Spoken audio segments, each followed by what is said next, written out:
Hey guys, tonight we're taking a sleepy little stroll through the filth fog and faintly horrifying charm of Victorian London. You know, the kind of place where the air smells like burning coal and raw sewage, and your odds of making it past age 30 are, well, let's just say competitive. The streets are slick with horse manure, people are shouting about eels, and someone's yelling at a lamplighter for being late. You're here, you're underdressed, and you're already developing a cough. Congratulations. So before you get comfortable, take a moment to like the video and subscribe, but only if you genuinely enjoy what I do here. And if you're still awake enough, drop your location and the current time in the comments, because I love knowing who's fallen asleep to the history of poorly drained cities. Now dim the lights, maybe turn on a fan for that soft background hum, and let's ease into tonight's journey together. You trudge off a creaking coal-powered ferry at the Thames, the river that smells suspiciously like death, and yet still somehow serves as the city's lifeblood. The first thing that hits you isn't the majestic architecture or the distant toll of Big Ben, it's the smell. A pungent mix of smoke, rotting cabbage, horse sweat, and a very bold population of stray dogs. Victorian London doesn't so much greet you as mug your nostrils. The year is somewhere in the middle of Queen Victoria's reign. Maybe 1855, maybe 1872. Historians still argue whether the worst of the industrial pollution peaked in the 1840s or hit full throttle post-1860. But either way, you're in it now. You've got soot in your eyelashes already. Your boots, if you're lucky enough to have them squish as you walk through muck-filled cobblestone alleys. You hear the distant clatter of iron wheels on stone, the hoarse calls of street vendors hawking oysters of suspicious origin, and the occasional clop-clop of a carriage carrying someone who definitely lives in a better postcode than you ever will. Gat lamps glow in a murky haze, illuminating more fog than actual road. This isn't the romantic mist of storybooks, this is London fog with Tim M, made of equal parts condensation and lung damage. You pass buildings that lean with the weight of their own soot. The architecture is beautiful, in a kind of ghostly half-decayed way. Narrow, twisting alleys open up into bustling markets, and then snap closed again into oppressive back streets where the sun forgot to shine. Children dash by barefoot chasing a rolling hoop, or possibly running from the scene of petty larceny. One pauses to stick his tongue out at you before vanishing into a cloud of coal dust. He'll either grow up to run a gang or die of typhoid, possibly both. A loud clang draws your attention to a man ringing a bell and shouting the hour. He's the night watchman, or at least he thinks he is. There's a solid chance he's just a very enthusiastic drunk with a bell. You glance up and catch a glimpse of the sky, which is an impressive shade of grayish yellow.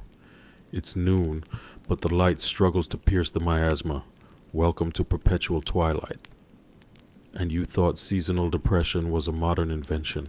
Down a side street, a woman sells roasted chestnuts beside a chimney-sweeping boy who coughs like a 70-year-old pipe smoker. He can't be older than 7. You wave. He offers a soot-smudged thumbs up. Morbidly adorable. Your stomach growls. Bad news. Victorian London doesn't do gluten-free, vegan-friendly organic oat bowls. Good news, you can probably get something vaguely edible wrapped in yesterday's newspaper. Just don't ask what kind of meat it is, or if it's meat at all. People here walk with a kind of resigned determination, like every day is a battle against grime plague and bureaucracy, which, fair. You stumble into a small square where a crowd's gathered to watch a man wrestle with a giant mechanical contraption. It's an early street cleaner designed to shoot jets of water at the cobblestones. Instead, it sputters, coughs, and soaks a group of school children. Everyone applauds. One child begins to cry. A woman sells tickets to the spectacle. Capitalism is thriving. There's a street preacher yelling about sin on one corner and a pub on the other. The contrast is poetic. You opt for the pub, less yelling, more lukewarm ale. Inside, the air is thick with smoke and body heat. A fiddler plays a tune in the corner while 2 old men argue about Napoleon. Historians still argue whether the Napoleonic Wars were the start of modern warfare or just a really long European grudge match with better hats. You nurse your drink, which tastes like sadness and pennies, but it's warm and that counts for something. Back outside, the fog has gotten thicker. It clings to your skin, your clothes, your hair. It tastes faintly metallic, like you're breathing inside a giant old kettle. You squint through the haze and realize someone is following you. But it's fine. It's just a chimney sweep looking for work. Probably. You hope. You pass a line of workers queuing for bread, their faces stoic under layers of coal dust and exhaustion. Some have come from factories. Others from dock work. All of them are trying to survive another day. That's the real marvel of Victorian London, not the railways or the royal balls, but that people lived through this at all. You start to notice the layers, the upper crust in polished boots and walking canes, the middle class in slightly less filthy coats, and the desperate majority moving like ghosts between shadows, always one wrong step from the workhouse. Someone sneezes beside you. It's loud, wet, and honestly alarming. You move faster. A rat scurries across your path and into a drain. It's the size of a small loaf of bread and looks better fed than you. You make a mental note not to fall asleep near any gutters. You finally find a bench that looks only moderately cursed and sit. Your eyes sting. Your throat scratches. Your lungs feel like someone lit a candle in them. Congratulations. You're officially acclimating to London's air. You'll fit right in.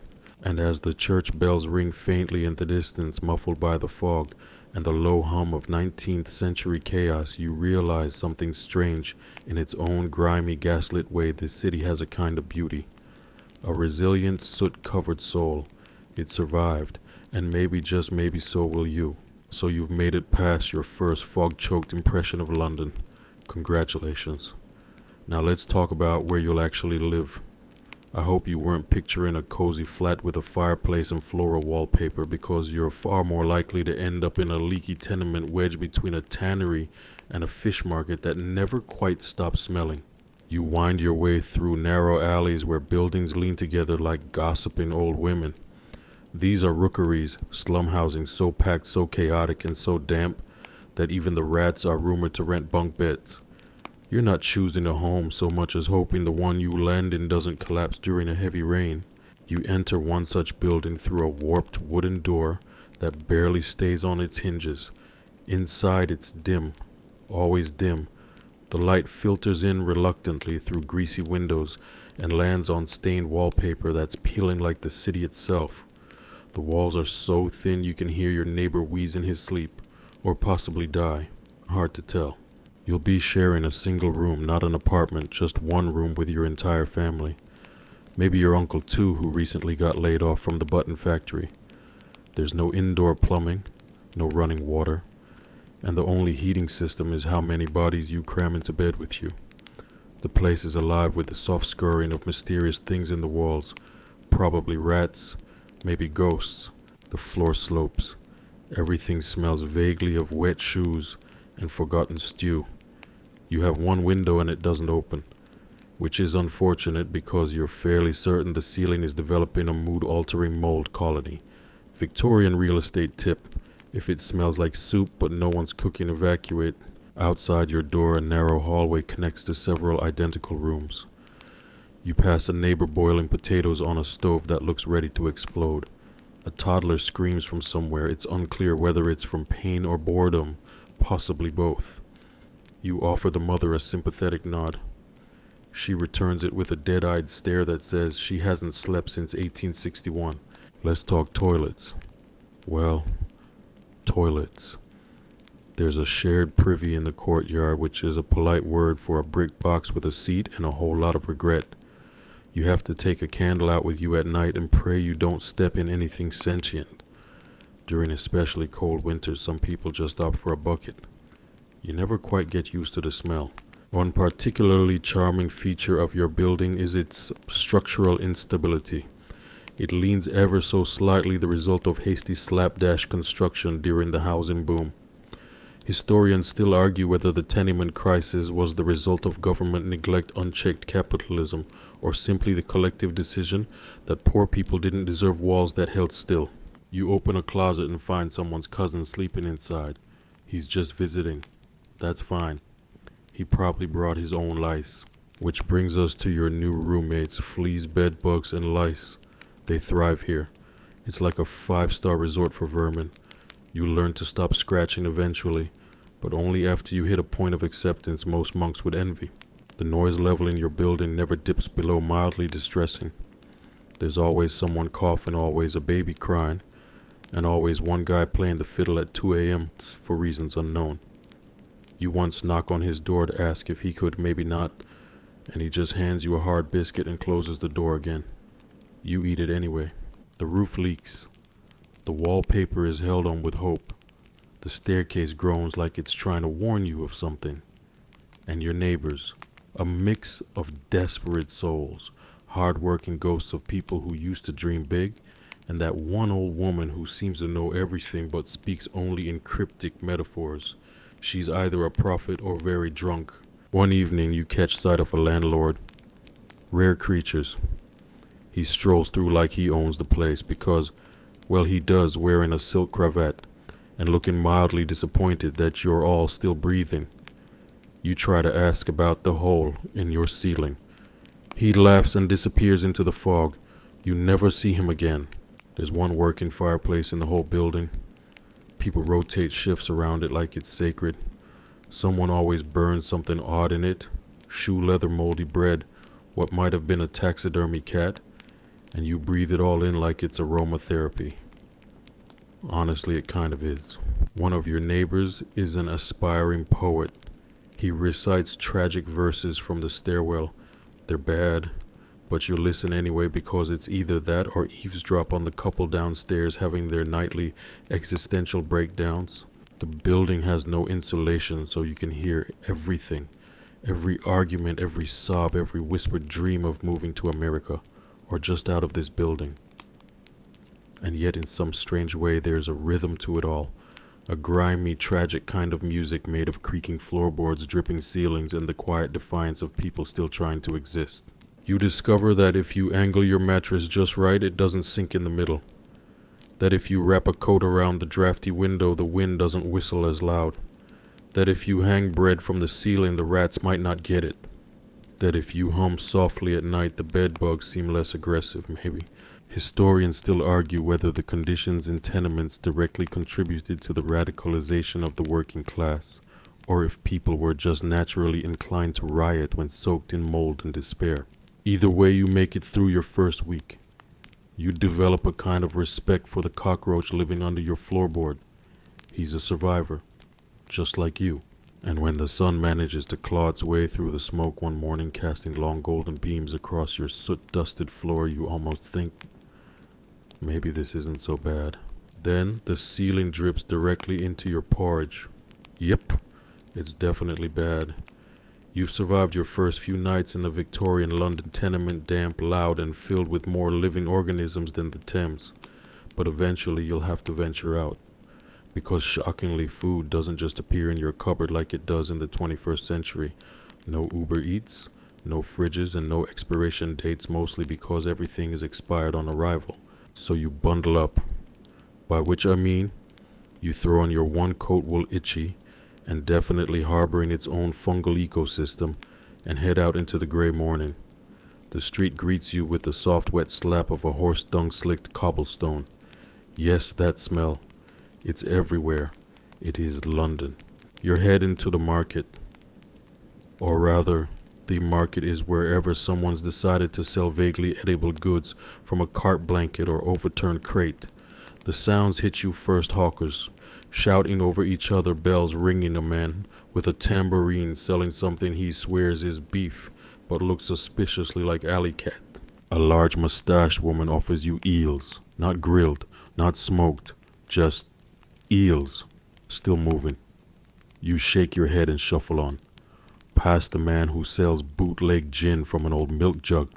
Past the child selling pies for a penny that definitely contain meat, though whose is anyone's guess.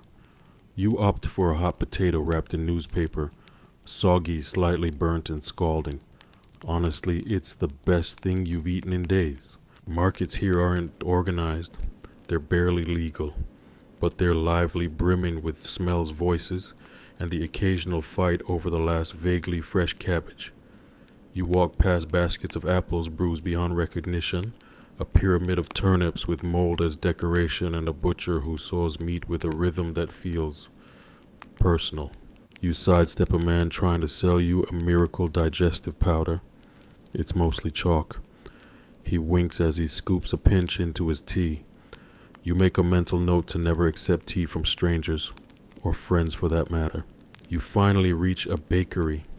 The bread's hard, like defend yourself against burglars hard, but it smells like actual food, so you buy a loaf and cradle it like a newborn. Historians still argue whether Victorian bread was intentionally made rock-like to discourage overeating, or if bakers just hated everyone equally. Now back to meat. Victorian London isn't big on refrigeration or hygiene, so meat often comes with a little something extra, a side of maggots perhaps. You quickly learn the sniff and scrape method. If it smells less than lethal and scrapes clean, it's dinner. If not, well, maybe try fasting today. Milk Hope. You like it. Warm, slightly sour, and ladled from a bucket previously used for something else. Butter, when you can afford it, arrives wrapped in cloth that has definitely seen better, cleaner days. You don't ask questions. You shuffle past stalls selling tripe, jellied eels, and sheep brains. And yes, people eat all of that. Not for fun, just because when you're poor in Victorian London, edibility is more a suggestion than a requirement. There's a moment of levity when a street performer starts juggling flaming sticks while reciting bad Shakespeare. Everyone pauses. It's chaos, it's filthy, and yet somehow it's beautiful. Even in a place where you can catch typhoid from a dirty spoon, there's still room for drama. Eventually you take your hall bread, a slightly suspicious sausage, maybe a bruised apple, and make your way home. You pass a fishmonger tossing scraps to feral cats and a group of chimney sweeps arguing over whose soot is blacker.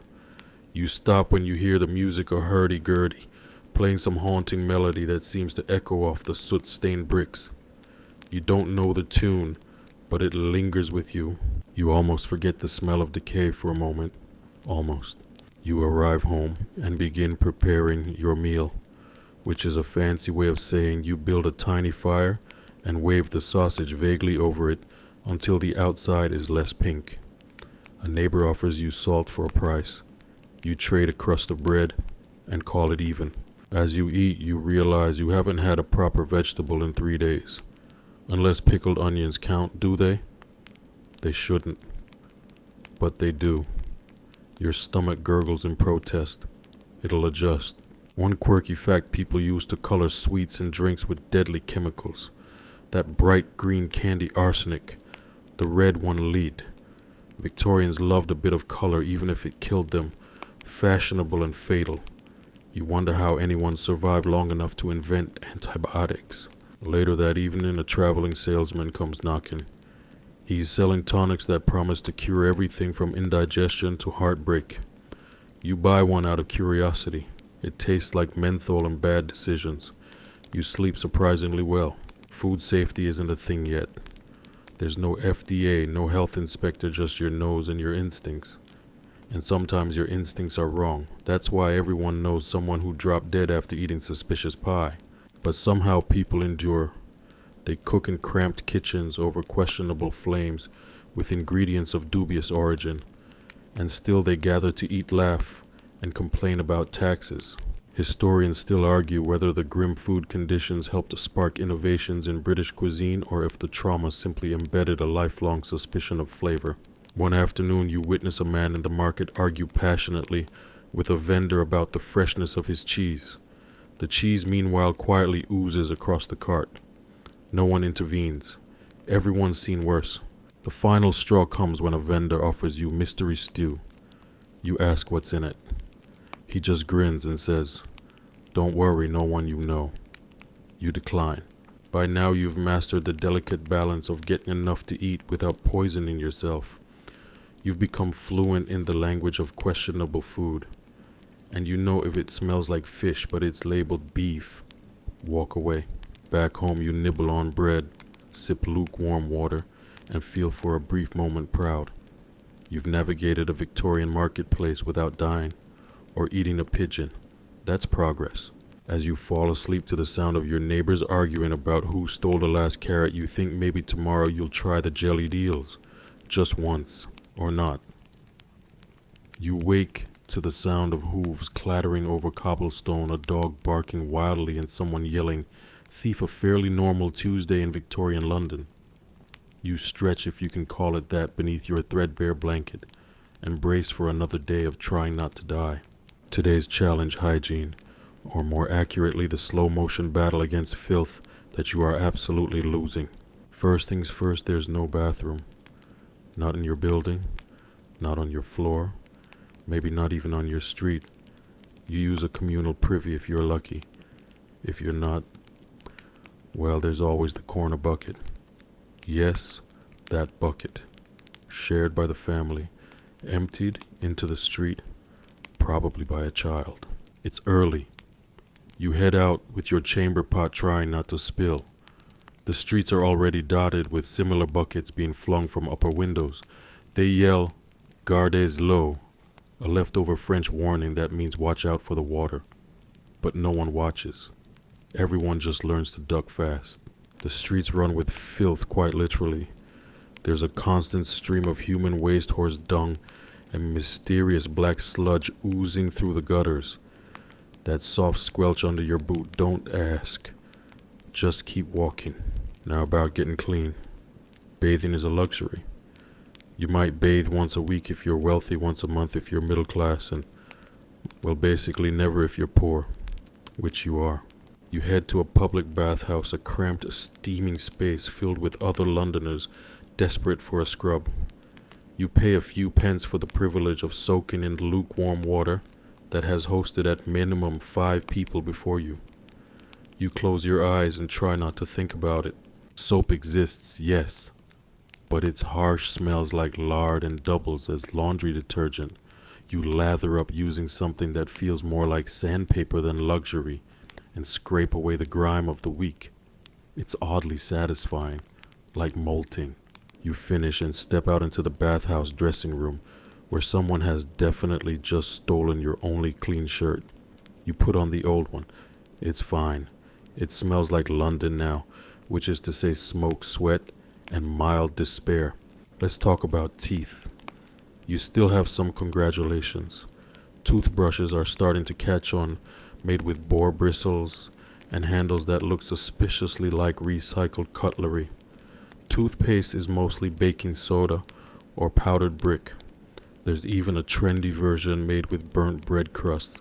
Tastes like regret. If you're rich, you might have access to a dentist. If you're not, you go to the barber, who also pulls teeth, with pliers, and no anesthesia, open wide. Historians still argue whether the Victorian obsession with bad breath masked by strong mints and clove oil was due to romance, or simply the stench of the city forcing people into self-defense. For the body, there's talcum powder vinegar rinses, and something charmingly called dry bathing.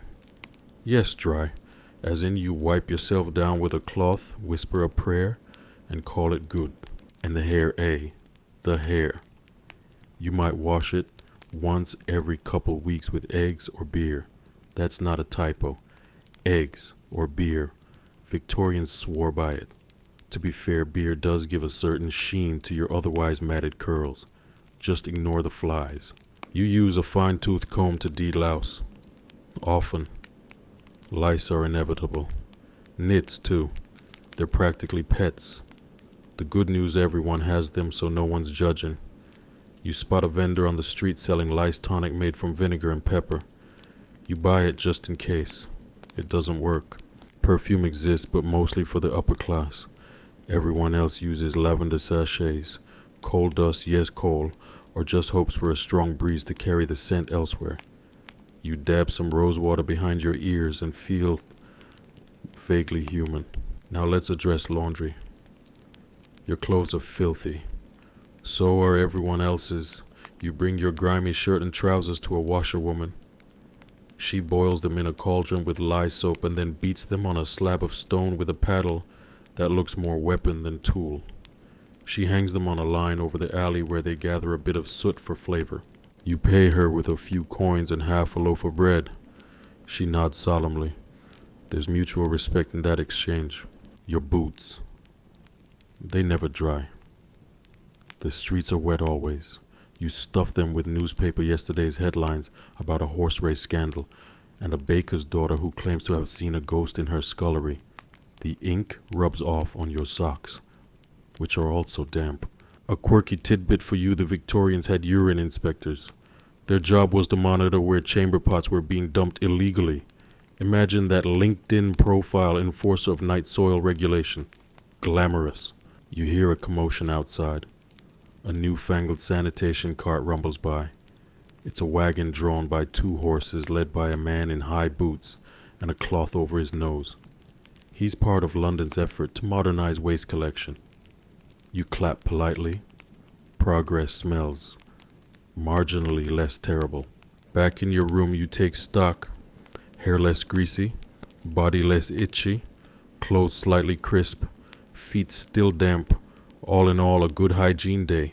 But the battle isn't over. Mold creeps in the corners of your ceiling. Rats scurry in the walls. The air hangs heavy with coal smoke, sweat, and desperation. You strike a match and light a candle scented with, just kidding, it's tallow. Everything smells like tallow. Before bed, you try brushing your teeth again.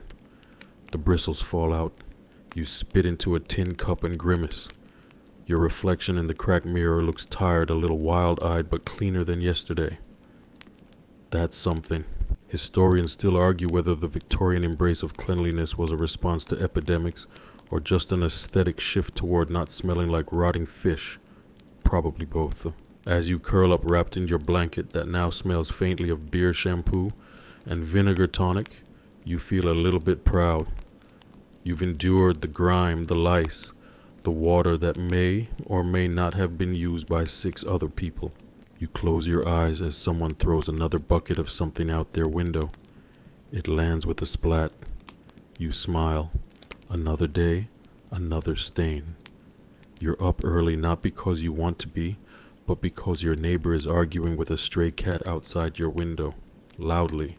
Something about territory. Hard to say who wins. Today your mission is survival of a different sort eating. Or perhaps more accurately, scavenging, guessing, and gambler's risk. Welcome to the food scene in Victorian London. You start by digging in your pockets for coins. You have 4 pence. That puts you somewhere between basic sustenance and questionable mystery meat. You opt for the street vendors, cheap, fast, and only occasionally life-threatening. The air outside is thick with the smell of fried eel, boiled beef, and the ever-present fog of coal smoke. Your stomach growls. You pass a cart stacked with pies, steam curling from the crusts. The vendor yells, "2 a penny, love," and grins with 5 teeth too few. You know the game. These pies are hot, flaky, and delicious. Also, there's a 1 in 3 chance they contain rat, or cat, or something whose origin is best not explored before bed. Still you're hungry. You hand over a coin and bite in. Meat. Kind of. It's seasoned well enough that you can lie to yourself. You munch as you walk, weaving through other early risers. A woman sells roasted chestnuts. A man offers something called peas pudding from a tin bucket. You ask what's in it. He winks and walks away. Best not to follow. Food safety isn't a thing yet. Adulteration is the norm. Milk is often watered down, sometimes with chalk or plaster to make it white again. Bread is light and fluffy thanks to a little bonus alum powder, and your beer, likely fortified with sulfur or opium depending on the neighborhood. Historians still argue whether the rampant use of food additives was the result of ignorance, necessity, or sheer capitalism at its grimiest. The answer, of course, is all 3. You spot a pub and wander in. It's dark, sticky, and smells like boiled socks and old cigars. Perfect. For a penny, you get a pint of small beer, low alcohol, safer than water. Technically, probably, the barman serves it in a chipped mug. You raise it in toast to your questionable pie and sip. It's warm and vaguely metallic. You pretend it's fine. Let's talk about water. You don't drink it.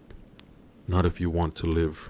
London's water system is, how to put this politely, a death trap. Pumped from the Thames, it's filled with all the ingredients of cholera, typhoid, and mystery flotsam. Sometimes it's filtered, usually not. Instead, you drink tea. Everyone does. You boil the water, steep a bit of questionable leaf matter, and convince yourself it's doing you good. Sometimes you even get sugar, rarely a splash of milk.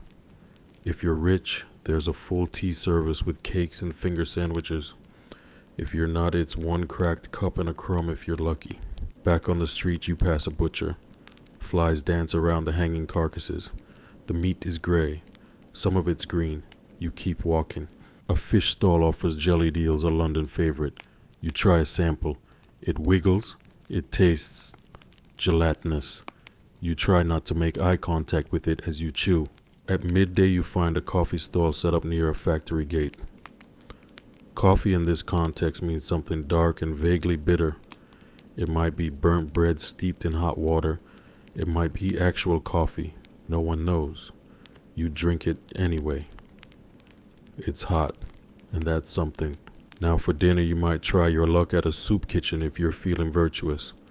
A ladle of broth, a heel of bread, and the rare satisfaction of not being charged. More likely, though, you'll visit a cook shop. These are the original takeaways. Tiny rooms that sell reheated leftovers and bits scraped from wealthier tables. Tonight's special sheep's pluck. That's heart liver and lungs boiled into a sort of stew. It's chewy. You chase it with a half-stale bun. The vendor assures you it's fresh. His twitch says otherwise. A quirky fact: Victorian London had ham fat men. These were street hawkers who sold leftover drippings from roasted meat. People bought them to spread on bread or refry potatoes. Yes, meat-flavored butter was a thing. You're not sure whether to feel disgusted or impressed. You take a seat on a stoop, licking your fingers. Not bad, not good, just food.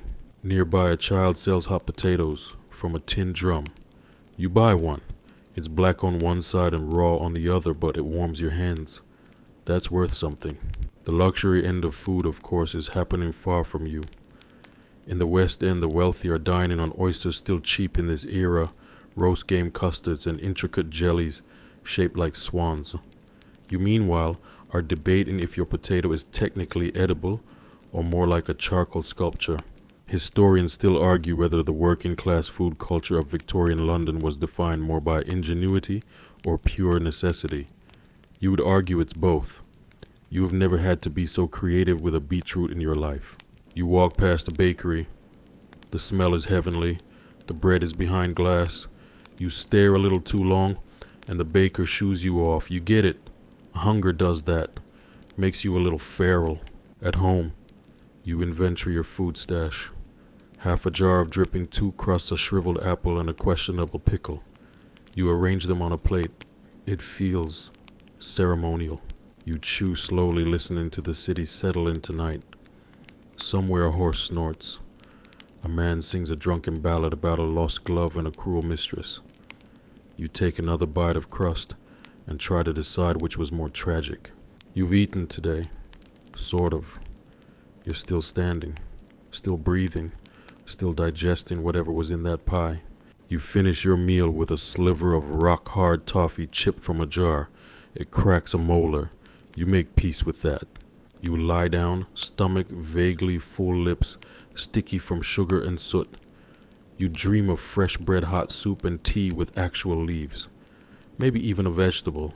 One day, you wake to the familiar soundtrack of clanging metal, shouting vendors, and horses clopping over cobblestones.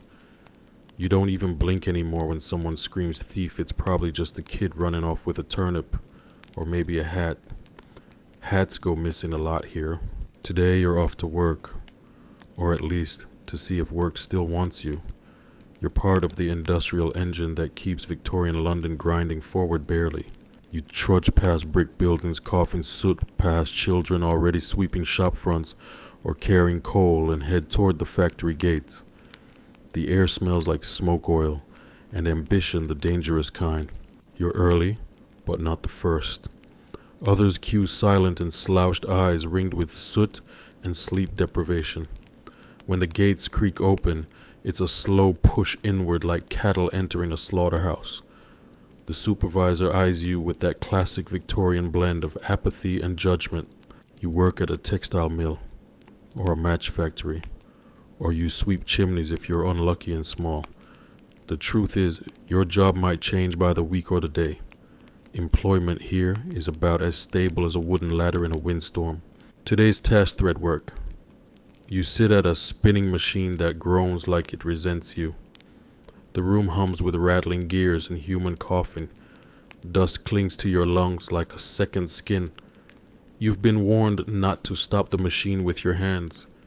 You saw what happened to Thomas. He used to have all his fingers. Lunch is 15 minutes if you're lucky. You get a cold crust of bread, maybe a piece of cheese, and if you're feeling wealthy, a swig of something vaguely resembling beer. Then it's back to work, back to the roar of progress, back to the smell of hot oil and human sweat. Historians still argue whether the rise of factories improved lives in the long run or just condensed misery into tighter spaces. You're leaning toward the latter, especially with your back screaming and your hands permanently cramping into little claw shapes. Children work here too, of course. They're cheaper, fitter for crawling into tight machine spaces. Your little sister, maybe, if you're lucky enough to have family left. She earns half what you do and works just as long, but hey, the Victorian era believes in strong family values, as long as they're profitable. By early evening, you're dismissed. You shuffle out with the others, blinking into the fading daylight like a cave animal. You're coated in lint, grime, and regret, but you survived another day. That's something. Now comes the next hustle side gigs. Maybe you hawk goods on the street corner. Maybe you shine boots. Maybe you join a sparring club where desperate men fight for a halfpenny while the crowd throws peanuts and insults. Victorian side hustles are creative. And let's not forget the pure finders. These are folks who collect dog poop, yes really, and sell it to tanneries. The ammonia softens leather. It's not glamorous, but it's steady income. Kinda. If you can get over the smell. You duck into a side alley and pass a sweater, someone who pays starving workers even less to do sewing jobs from home. She waves you in. A bundle of shirts needs buttons. You take them, and later tonight by candlelight you'll earn a few pennies sewing till your fingers bleed. You hear rumors about strikes, about workers uniting. Unions, they call them. Dangerous talk. Revolutionary. Illegal in many places, but tempting. There's something alluring about the idea that maybe, just maybe, someone should pay you enough to eat something that isn't gray. You stop at a cobbler's shop. Your boots have holes. The cobbler nods. He'll patch them for half a loaf of bread. Barter is still currency in some parts of the city. A quirky little detail: Victorian London had professional mourners. That was a job. You were paid to cry at funerals, preferably loudly and dramatically. If this factory thing doesn't work out, you might have a real future in weeping. Back home, the neighborhood feels weary. Men slump outside doorways with rolled cigarettes. Women haul water buckets up 5 flights, and kids dart through the street shouting about nothing in particular. You hear music, faint accordion, some humming. Someone is cooking onions, and the smell is a comfort. There's always a little joy hidden somewhere, even in all this grime. Your fingers are sore, your clothes are stiff, and your lungs feel heavy. But somehow you're proud. You worked. You earned. You survived. Even if the money barely stretches far enough to buy a single turnip, the dignity of labor is still a thing, even when it smells like boiling glue. Back in your room, the candle flickers. You start sewing those shirts. Each stitch is a protest. Each button a little piece of rebellion against a world that values gears more than people. Your mind drifts. You think about better jobs, stable jobs, being a clerk maybe, or a teacher. But then you remember they often work just as hard and eat just as poorly, just with ink-stained fingers instead of soot-covered ones. Historians still argue whether the Victorians' obsession with productivity was driven by innovation or pure capitalist greed. It's probably both. Either way, you're exhausted. By midnight, the shirts are done. You tie the bundle with string kiss your raw fingertips and place it by the door. That'll be tomorrow's first errand. You lie down on your hard straw mattress, the springs groaning like they too did a double shift. Your body aches. Your mind buzzes. But there's a strange peace to it all. A rhythm, a pattern. Wake, work, eat, sew, sleep. And do it all again. Maybe, just maybe, you'll get a raise someday. Or someone will invent weekends. You chuckle. That's a joke, of course. But still you can dream.